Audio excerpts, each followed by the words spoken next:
El pulso de las calles de la Ciudad de México y Moscú. ¿Qué se respira en la nación latinoamericana y el país euroasiático? Insurgente Sitverskaya. Una producción conjunta del portal Sin Línea y Radio Sputnik.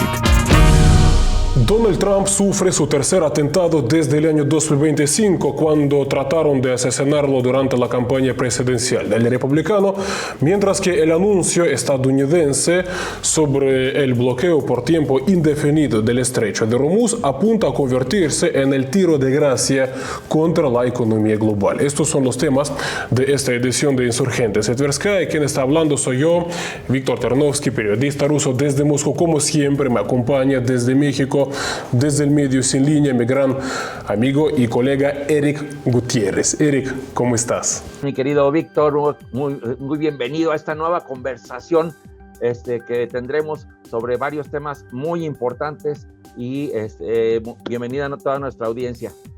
Así es, estimado Eric, y vamos entonces directamente a nuestro primer tema. Conoce las opiniones compartidas por un ruso y un mexicano sobre los acontecimientos en los dos países y en el mundo. Radio Sputnik y Sin Línea unen esfuerzos en esta tarea.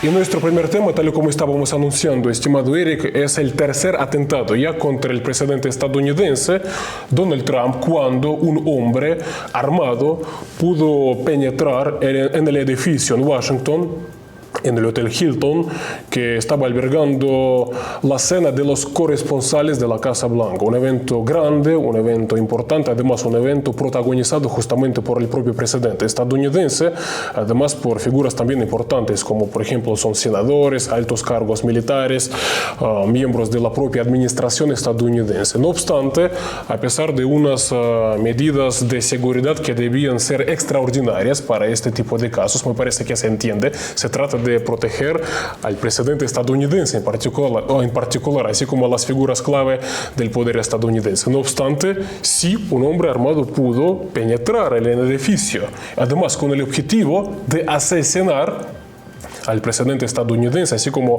a miembros de su gabinete, a miembros de su administración, tal y como ya confirmaron, en particular desde la Casa Blanca. De manera que, obviamente, Eric, acá hay muchas cosas que comentar, muchas cosas que analizar, pero me parece que una de las preguntas que plantea, ¿no?, este caso es cómo es posible que unas fuerzas, unos cuerpos encargados de proteger al presidente, a las figuras clave del poder estadounidense, entonces cómo lograron cometer este error. Bien, no es que lo estoy diciendo yo, lo están diciendo los especialistas, por una parte. Además, como si lograron o como si logró penetrar a este hombre, lograron neutralizarlo, ¿sí? Entonces, por otra parte, acá también esto crea terreno o ha creado terreno para toda una serie de teorías de conspiración. Es decir, que quizás se trató de un teatro, digamos, montado justamente con determinados objetivos. ¿Cuáles podrían ser los objetivos? Mira, yo, Eric, tampoco quiero caer en teorías de conspiración, sino un poquito explicar la lógica de quienes tratan de ver aquí alguna conspiración. Dicen que en su momento ese atentado que lo mencionábamos en el año 2025 contra Donald Trump se tradujo en más votos para Donald Trump. En realidad le ayudó a ganar elecciones presidenciales en su momento. Quizás dicen, en este caso estábamos asistiendo a una campaña para ayudar a Donald Trump en esta situación cuando está creciendo su desaprobación. Pero bien, hay muchas lecturas. Yo por ahora me detendría aquí, Eric, y quiero escuchar tus criterios. Este atentado deja demasiadas dudas y, como dices tú, sin caer en teorías conspirativas, no deja muchas alternativas para analizar. Yo veo solamente dos. Una, o es un montaje, es un teatro, o tiene un cuerpo de seguridad extraordinariamente ineficiente. Yo no veo ninguna otra manera. Bueno, haciendo un poco de historia, con John F. Kennedy fue en un lugar abierto y fue un atentado exitoso. Con Ronald Reagan fue también en un lugar abierto y la actuación de los cuerpos de seguridad fue inmediata, ¿verdad? Y no logró su objetivo. Sin embargo, con Donald Trump ya van 3 ocasiones en que en que alguien lo intenta y siempre en momentos clave. Lo curioso de esto es que siempre es en momentos clave. En el inmediato anterior, más reciente, que fue cuando estaba en campaña Donald Trump, todavía estaba en duda su carrera, todavía no estaba definida su carrera, sufre el atentado, se dispara la popularidad de Donald Trump, le ayuda, como dices, a ganar la presidencia, y sin embargo del tirador se supo 2-3 días cosas, y ya después ya no se supo nada. Ahora en este momento, en este último atentado, resulta que es en un lugar cerrado, ¿verdad? ¿Cómo es posible que haya logrado entrar una persona fuertemente armada? Porque no nada más llevaba un arma de mano, está el reporte de que llevaba un arma larga, que llevaba inclusive armas blancas. Entonces, no es creíble esto. Ahora, ¿qué está sucediendo inmediatamente antes de este atentado? En primer lugar, la popularidad más baja que ha tenido ningún presidente para este momento de su gobierno, ¿verdad? 33% de aprobación. La popularidad más baja que ha tenido cualquier presidente de los Estados Unidos para este momento de su administración. En segundo lugar, el interdicto, ese problema tan grande que tiene en Irán, que ya platicaremos de esto. Y en tercero, sale justo después del manifiesto que hace Peter Thiel a través de Palantir, en donde, entre otras cosas, asegura que debe haber una vigilancia extrema de todos los ciudadanos estadounidenses, ¿verdad? Y eso, y además es algo que ya está sucediendo a través de las aplicaciones que desarrolló Peter Thiel, y que Donald Trump ha estado buscando ese control de los ciudadanos, inclusive ya se está usando en el ICE, por ejemplo, ¿no? Entonces, todo esto junto le permite a Donald Trump una narrativa de vigilancia, una narrativa de extremar seguridad, etcétera, etcétera, ¿verdad? Entonces, en mi opinión, esto tiende más a ser un montaje que a una ineptitud tan extrema de un cuerpo de seguridad como es el servicio secreto, con tanto historial de protección, ¿verdad? Yo me acuerdo inclusive que desalojaban edificios para tratar de proteger a su presidente, y ahora resulta que un hombre armado, un hombre común y corriente, armado hasta los dientes, se mete hasta la cocina. Eso no es creíble, sinceramente, mi querido Víctor. Sí, Eric, tú sabes, yo personalmente veo muchísima lógica en lo que tú estás diciendo. Y tú sabes, por otra parte, si vamos a analizar, mira, si por ejemplo fuese un montaje por parte de Donald Trump y acabamos de repasar cuáles podrían ser los objetivos de este montaje, tal y como te estaba diciendo, y tú estabas constatando un montaje, un supuesto montaje, no, obviamente no insistimos en eso, pero aunque no fuera montaje, pero ¿qué es lo que pasa? En su momento ese atentado del año 2025, por ejemplo, sí se tradujo en más votos para Donald Trump, pero resulta que en este caso esto no ocurre. Mira, esto de ninguna manera se traduce en más apoyos para Donald Trump. Si vamos a analizar bien las reacciones, tanto a nivel nacional en Estados Unidos como también reacciones internacionales.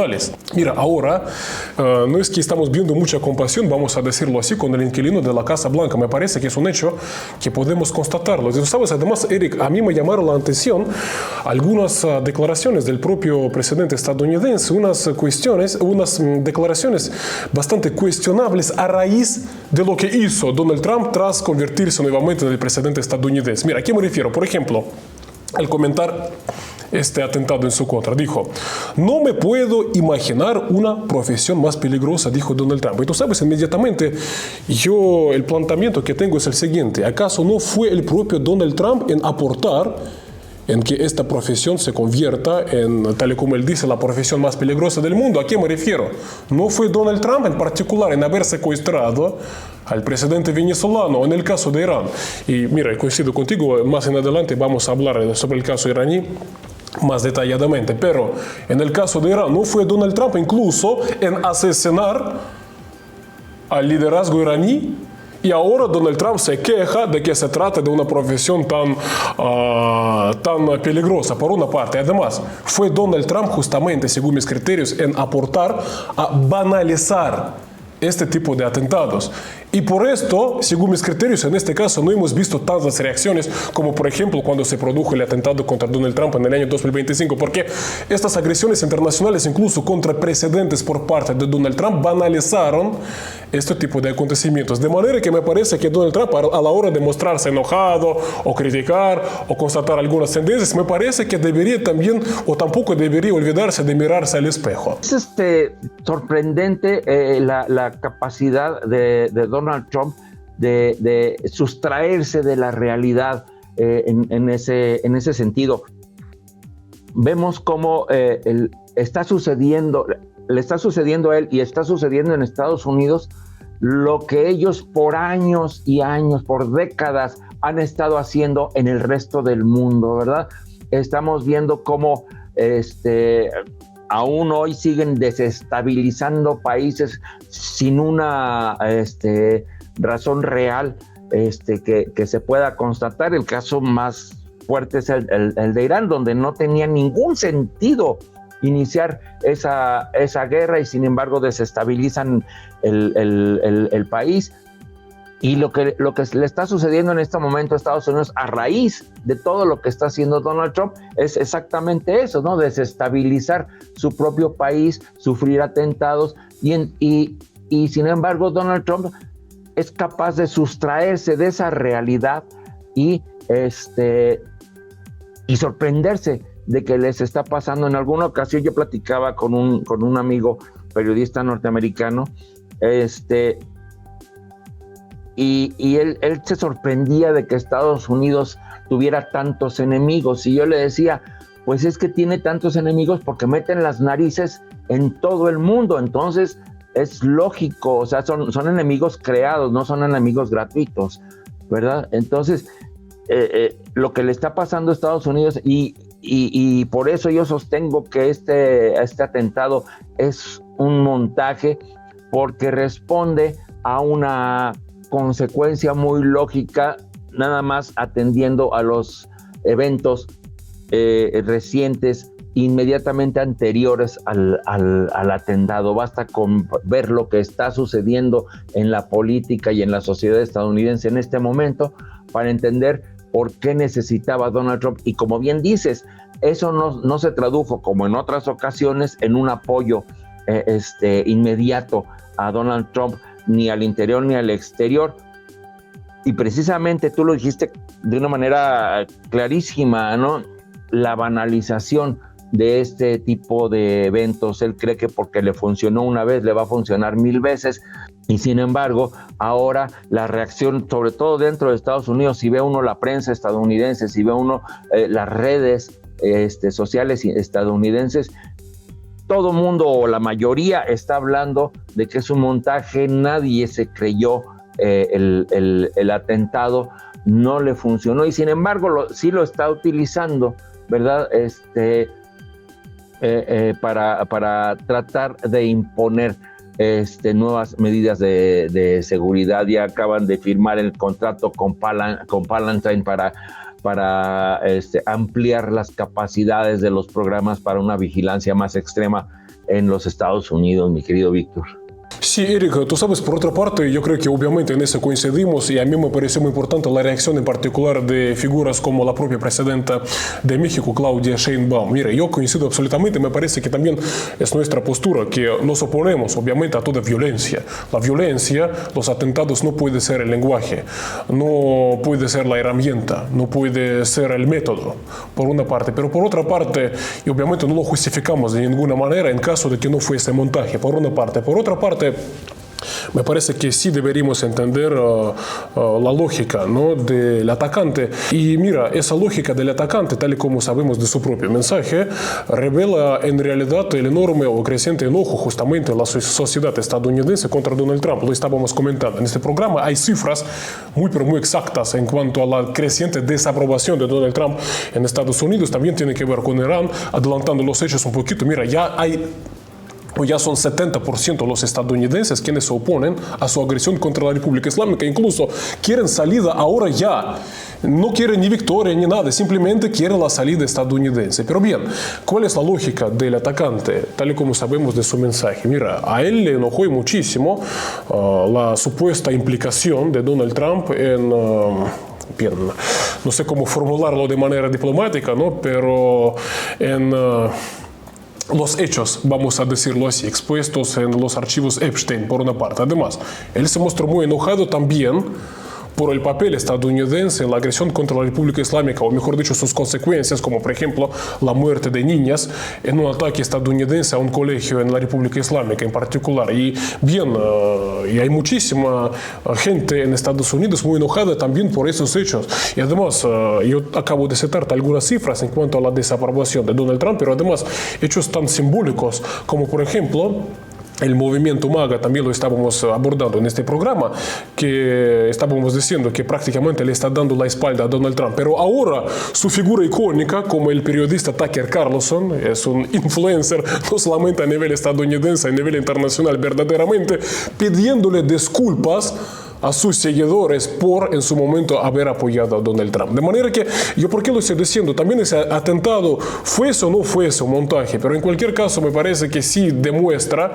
esa situación de la desaprobación de la actual administración estadounidense, que es lo que se piensa allá entre los estadounidenses. Incluso, Eric, ya termino de decirte lo siguiente, a mí me impactó verdaderamente, porque un alto cargo estadounidense ahora mismo, quien estuvo presente en esta cena de los corresponsales de la Casa Blanca, él acaba de contar una historia interesante porque dijo que se encontraba en esta sala al lado de una periodista. Y esa periodista, cuando sonaron los disparos, y esa periodista entonces se aplastó sobre el suelo expresando el deseo de que mataran a Donald Trump.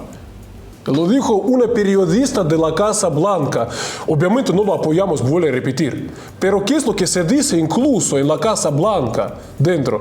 Bien, me parece que es un hecho más que elocuente. Ya es evidente, ya es inocultable el disgusto que tiene la sociedad estadounidense en general contra su propio presidente. Lo vimos en la manifestación del mes pasado, que ha sido la más numerosa que han tenido, y se espera que la que está programada para el próximo 1 de mayo sea aún mayor que la anterior.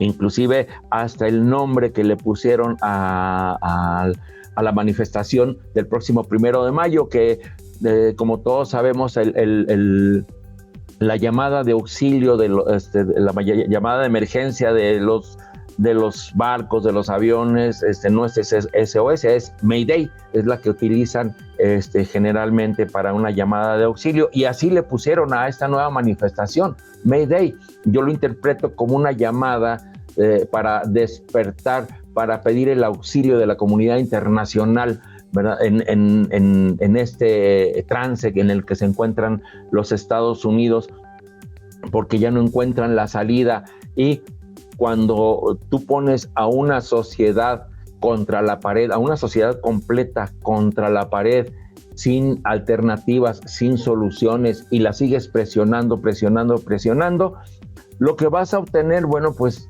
es natural que surjan este tipo de personas, ¿verdad? Que con una capacidad de tolerancia a la frustración más baja que el común, y surjan este tipo de reacciones. Es lógico que sucedan este tipo de cosas, porque la política de máxima presión que aplica Donald Trump en todo su mandato, ¿verdad?, es el resultado que está obteniendo. Es el mismo resultado que está obteniendo en Irán, ¿sí?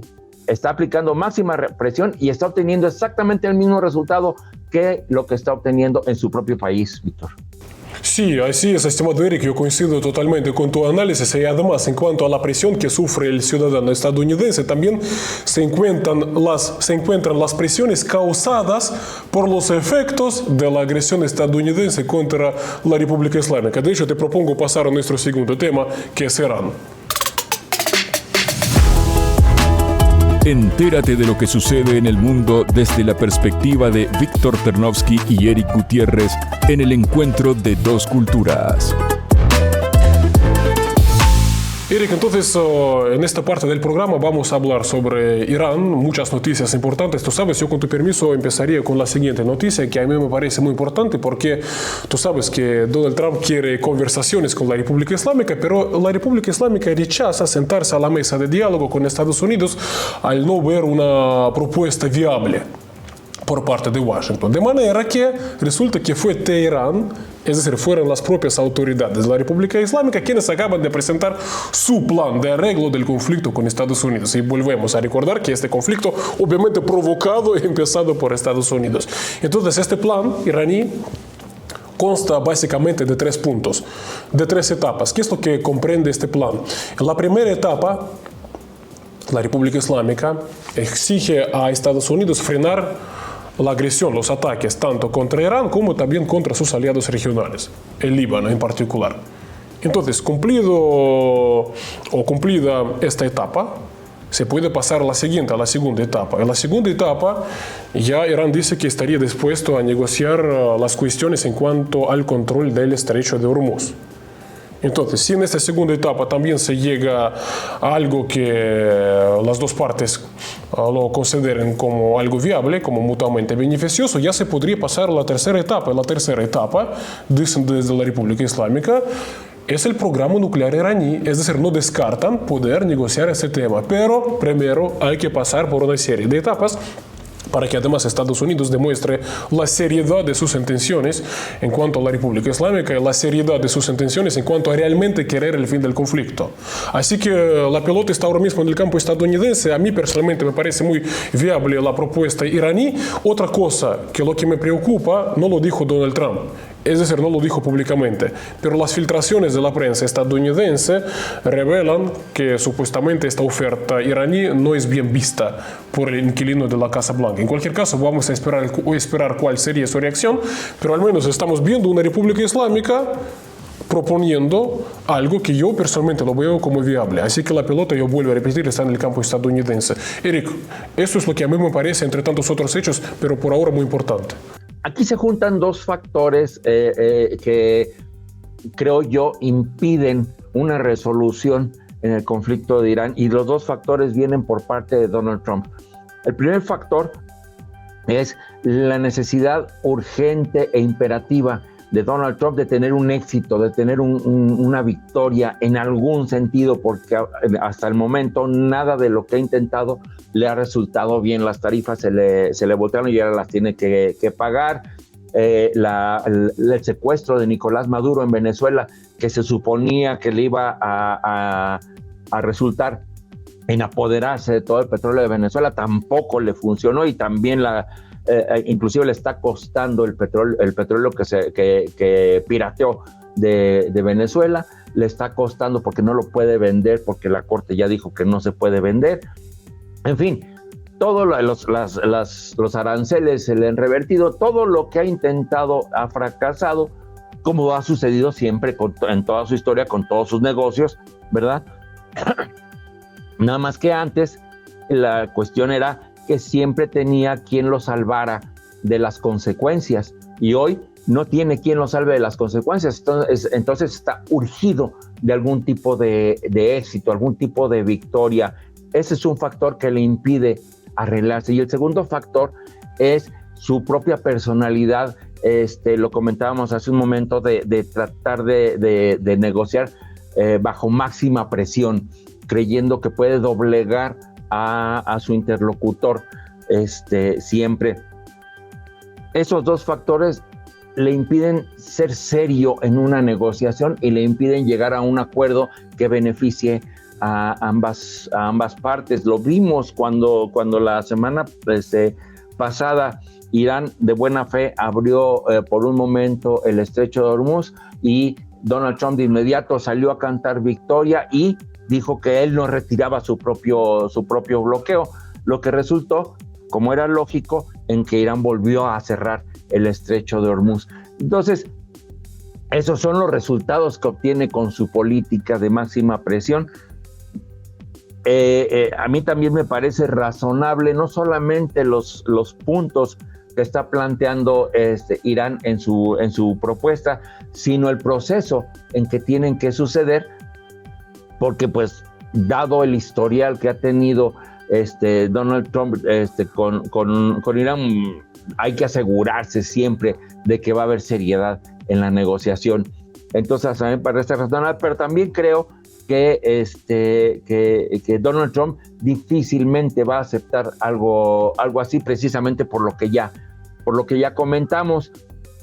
Sin embargo, el costo para Irán, el triunfo de la guerra no es vencer a Estados Unidos, sino hacer esa guerra demasiado costosa para Estados Unidos y para el mundo, y lo está logrando. Donald Trump insiste en que Irán no tiene las cartas para negociar. Sin embargo, yo creo que Irán tiene todas las cartas para negociar. Estados Unidos está ahogando la economía iraní, pero Irán está ahogando la economía internacional, y yo creo y estoy seguro que la presión de Europa, ¿verdad?, la presión de Asia ya es suficiente como para forzar ya forzó de hecho un cese al fuego por parte de los Estados Unidos. Yo creo que esta retirada va a tener que ser pues muy dolorosa para Donald Trump. Creo que no veo otra alternativa para Donald Trump, sobre todo por la muy baja apoyo que tiene dentro de los Estados Unidos y el nulo apoyo que tiene a nivel internacional. Sí, Eric, tú sabes, yo coincido totalmente con tu análisis. Además, yo coincido con el siguiente planteamiento tuyo cuando tú dices que Donald Trump no puede retirarse sin poder presentar como victoria su retirada, ¿no? Sin poder presentar su retirada como una retirada victoriosa. Y en ese sentido, de hecho, los propios hechos respaldan lo que tú estás diciendo, porque mira, está procurando de vencer en esta agresión contra la República Islámica. Es en ese contexto en el cual Estados Unidos anunció ese bloqueo sin tiempo indefinido contra la República Islámica, bloqueo naval, que pretende obviamente asfixiar económicamente a Irán al impedir sus exportaciones de sus hidrocarburos a los mercados internacionales. Y Donald Trump dice que supuestamente puede proseguir con ese bloqueo naval contra la República Islámica tanto tiempo como quiera, tanto tiempo como sea necesario para asfixiar económicamente a la República Islámica. Pero tú sabes, me parece que aquí estamos asistiendo a un error de cálculo por parte de Estados Unidos, porque tú sabes, me parece que la pregunta es la siguiente: ¿quién aguantaría más, la República Islámica o la economía global? Porque mira, este bloqueo naval contra la República Islámica tiene repercusión global. De hecho, estamos hablando sobre la presión sobre los estadounidenses por las consecuencias de esta agresión. Es decir, Donald Trump, cuando dice que puede continuar tanto tiempo como quiera su bloqueo contra la República Islámica de Irán, en realidad una gran interrogante acá: ¿y si la economía global podrá soportar mucho tiempo el bloqueo del estrecho de Hormuz? Porque Irán responde bloqueando toda la navegación por el estrecho de Hormuz. ¿Cuáles son las consecuencias? Sí. No vamos, me parece, que a detallarlo demasiado, porque ya lo abordábamos muchísimo en este programa. La crisis energética global. La crisis energética global que está golpeando cada vez más fuertemente a prácticamente todo el planeta. Además, la crisis de fertilizantes también lo estamos abordando en este programa, en otros espacios, porque esta región, el Golfo Pérsico, es una importante fuente de fertilizantes, un componente importantísimo para el mercado alimentario global. Además, la subida en los precios de fertilizantes también, por ejemplo, golpea al campo estadounidense. Además, no lo dijeron abiertamente las autoridades iraníes. Puede ser que se trataría también de algunas especulaciones, pero no obstante, Irán tiene un enorme, pero muy enorme arsenal para seguir respondiendo a la agresión estadounidense. En particular, vamos a mencionar, sin entrar en detalles, porque tampoco quiero que nos acusen de exagerar o que estamos malinterpretando a la República Islámica, pero dieron a entender, en cualquier caso, desde Irán, de que por el fondo del estrecho de Hormuz, del Mar Rojo en particular, por esta zona, pasa una enorme cantidad de cables submarinos que proveen Internet. Entonces, si algo pasa con estos cables, prácticamente no hay conexión por Internet entre Asia y Europa. Es decir, eso golpea tremendamente negocios, transacciones financieras y lo demás. Es decir, que Donald Trump no debe subestimar la capacidad de respuesta de la República Islámica. Y por último, tú sabes, Eric, yo solamente decirte de manera súper breve sobre las consecuencias para Estados Unidos nuevamente de esta agresión y del porqué de este creciente enojo contra Donald Trump allá dentro de Estados Unidos. Tú sabes, hechos, según mis criterios, bastante inesperables y que no se ven a primera vista. Por ejemplo, resulta que las acciones de los armamentistas estadounidenses también están cayendo. ¿Por qué? Porque resulta que el armamento estadounidense no demostró, vamos a hablar muy diplomáticamente, mucha eficacia en la región, por una parte, ¿no? Y tampoco demostró mucha eficacia, en particular en el conflicto ucraniano, a donde los estadounidenses también suministraron muchísimo armamento. Es decir, otro de los efectos que se traduce en presión para los estadounidenses. Crecen, o mejor dicho, están cayendo las acciones de las empresas o de las armamentistas estadounidenses y el mundo está buscando alternativas. Otra noticia por estos días, que la India, que nunca fue un importante exportador mundial de armamento, pero resulta que está aumentando sus posiciones en el mercado mundial de armamento. Es decir, la gente está buscando, o los países están buscando alternativas y, por ejemplo, optan por las exportaciones armamentísticas de la India. De manera que son muchísimas y muchísimas presiones sobre el estadounidense, finalmente, de una agresión supuestamente tan lejos como en Irán. Quedaron demostradas varias cosas que el mundo creía o daba por sentadas. Una, la invencibilidad del ejército estadounidense. Quedó totalmente cuestionada esa invencibilidad. Dos, la capacidad de Estados Unidos de proteger a sus aliados internacionales. Quedó destruida esa percepción. Y tercero, la superioridad absoluta del armamento estadounidense. Estamos viendo que probablemente en una guerra frontal sí sería una superioridad abrumadora, en una guerra frontal, en una guerra simétrica. Sin embargo, en una guerra asimétrica como la que estamos viendo en Irán, simple y sencillamente demostraron su ineficacia.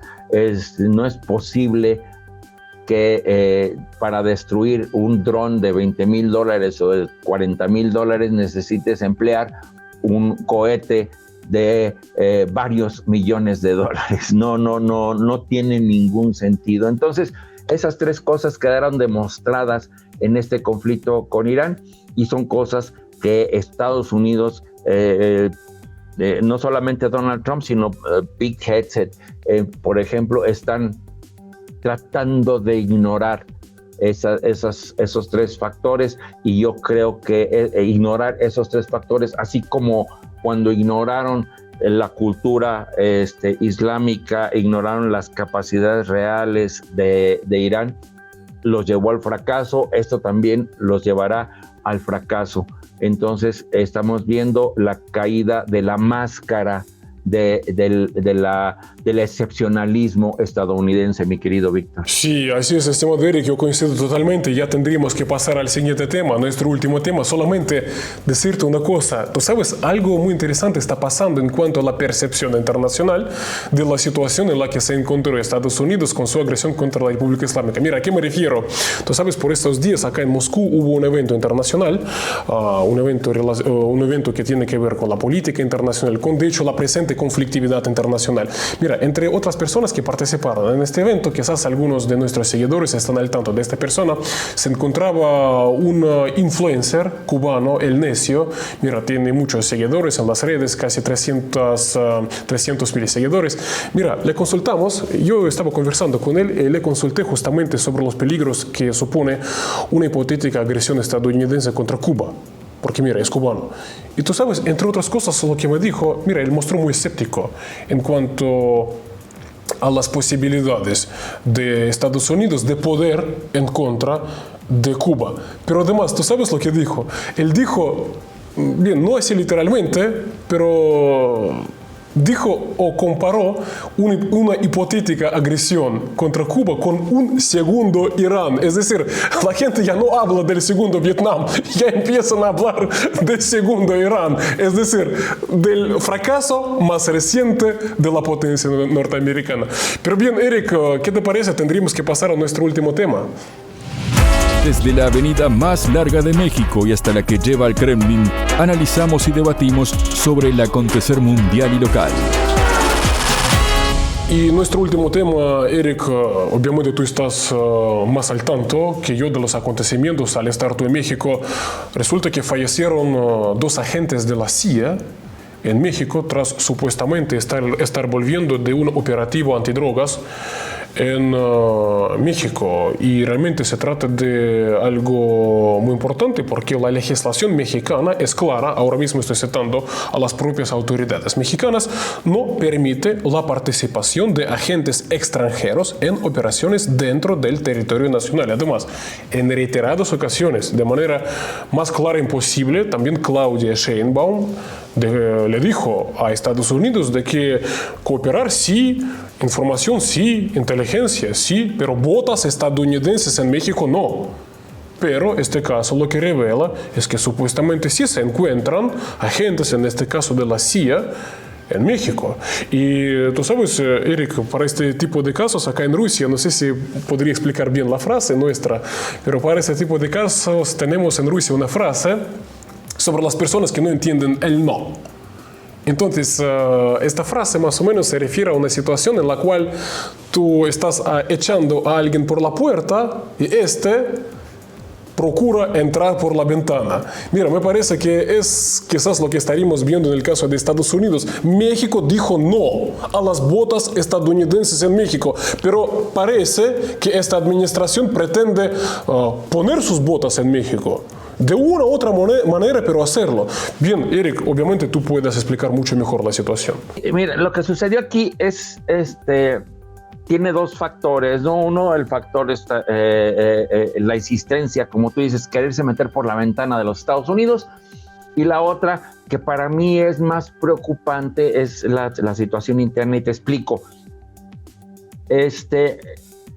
Como bien dices, la Constitución de los Estados Unidos mexicanos, así como la Ley Nacional de Seguridad, impiden explícitamente la intervención de agentes extranjeros en temas de seguridad en México sin el permiso de la Secretaría de Relaciones Exteriores y del Gobierno Federal, ¿verdad? Tienen que estar avisados. Cualquier agente que quiera operar en México tiene que decir qué es lo que quiere hacer, a dónde va a ir, etcétera, etcétera, y tiene que estar acreditado por el gobierno mexicano para poder realizar cualquier actividad en ese sentido, y tiene además que pasar un reporte periódico de qué es lo que está haciendo y qué resultados está obteniendo. O sea, no es nada más de meterse y actuar. Sin embargo, la oposición en México ha estado insistiendo desde la pasada administración, está insistiendo en que quiere una intervención estadounidense en México, ¿verdad?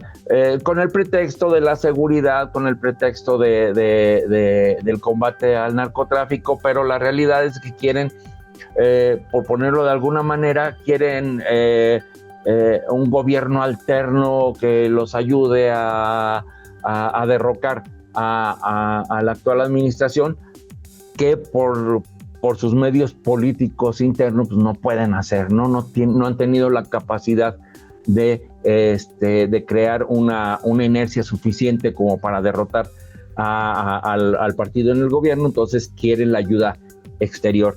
Ha pasa?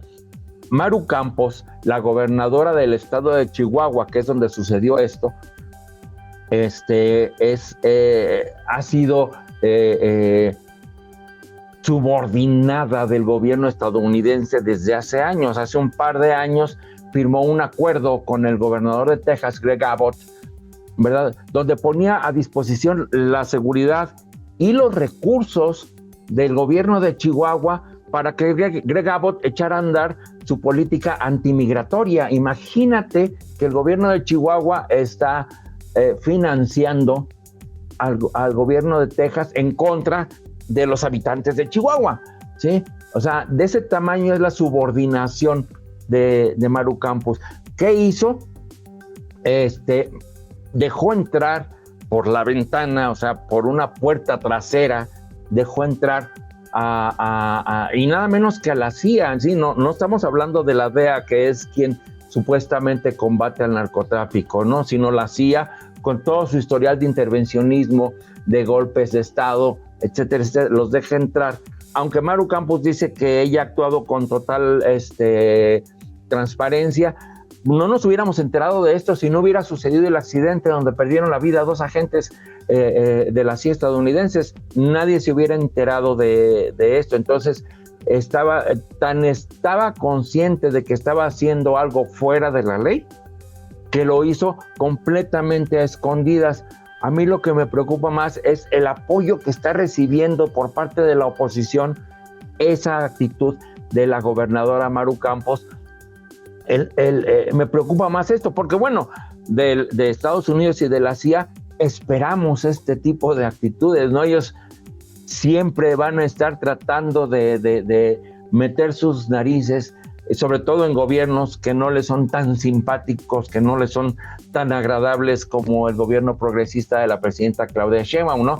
Sabemos que a Estados Unidos no le gustan los gobiernos progresistas, por lo tanto ellos van a estar tratando de intervenir, o sea, sin embargo el apoyo que está recibiendo esta actitud por parte de la oposición para mí es muy preocupante, sobre todo en un país como México que ha sufrido intervención tras intervención, 2 intervenciones estadounidenses, 1 francesa, en fin, hemos sufrido varias intervenciones y nunca han terminado bien, mi querido Víctor.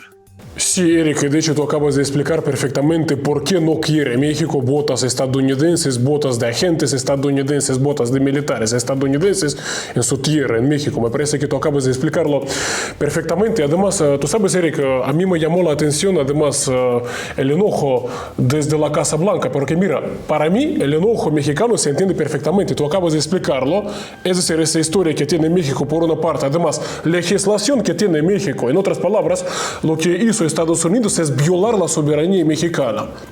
De manera que México tiene todo el derecho de enojarse muchísimo. Además, me parece que Claudia Sheinbaum en esas circunstancias ha actuado muy, pero muy diplomáticamente. Obviamente dejando clarísimo que México está enojado por este hecho. Pero, ¿cuál es la reacción de la Casa Blanca? Estoy citando a la portavoz de la Casa Blanca. El presidente Donald Trump estaría de acuerdo en que un poco de compasión de parte de Claudia Sheinbaum sería valioso por las 2 vidas estadounidenses que se perdieron, dijo la señora. Y en cualquier caso, yo vuelvo a repetir que Claudia Sheinbaum fue muy respetuosa en cuanto a evaluar la situación y además en cuanto a expresar el enojo mexicano, expresar que es algo que México no lo puede tolerar de ninguna manera. Pero tú sabes, Eric, solamente para responder quizás a Estados Unidos o comentar lo que dijeron.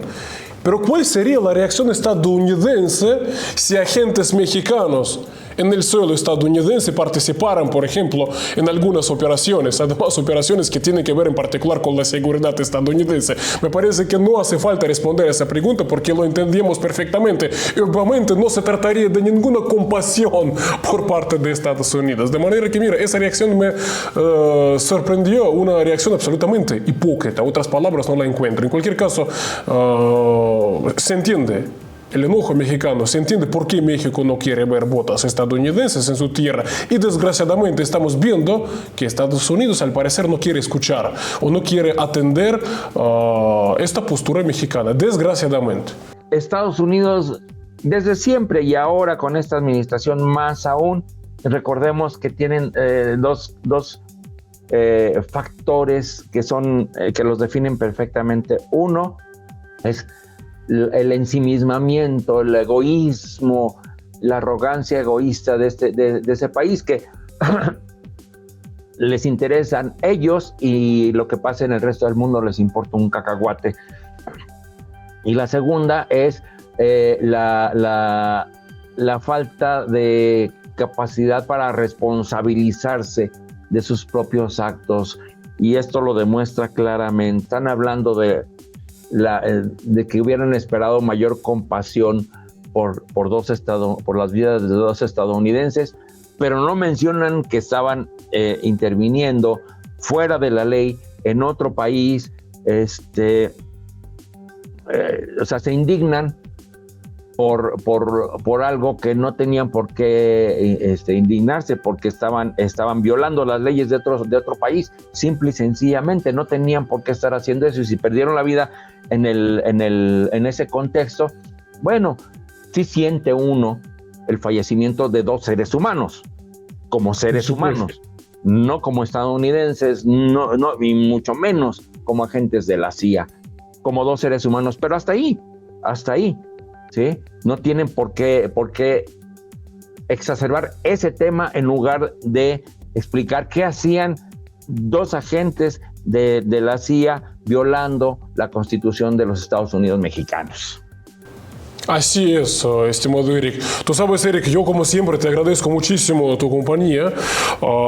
Temas importantes. Seguramente la semana que viene vamos también cosas que abordar, cosas también importantes. Así que hasta la semana que viene. Muchas gracias a ti, estimado Eric, y obviamente a nuestra audiencia. Gracias por otra interesantísima conversación. Muchas gracias a nuestra audiencia por escucharnos y por participar con nosotros. Y bueno, pues como siempre decimos, ¿no? Este mundo no nos deja descansar, así es de que la próxima semana seguramente tendremos algunos temas interesantes de qué platicar. Un abrazo, mi querido Víctor. Un abrazo, hasta luego. El pulso de las calles de la Ciudad de México y Moscú. ¿Qué se respira en la nación latinoamericana y el país euroasiático? Insurgentes y Tverskaya. Una producción conjunta del portal Sin Línea y Radio Sputnik.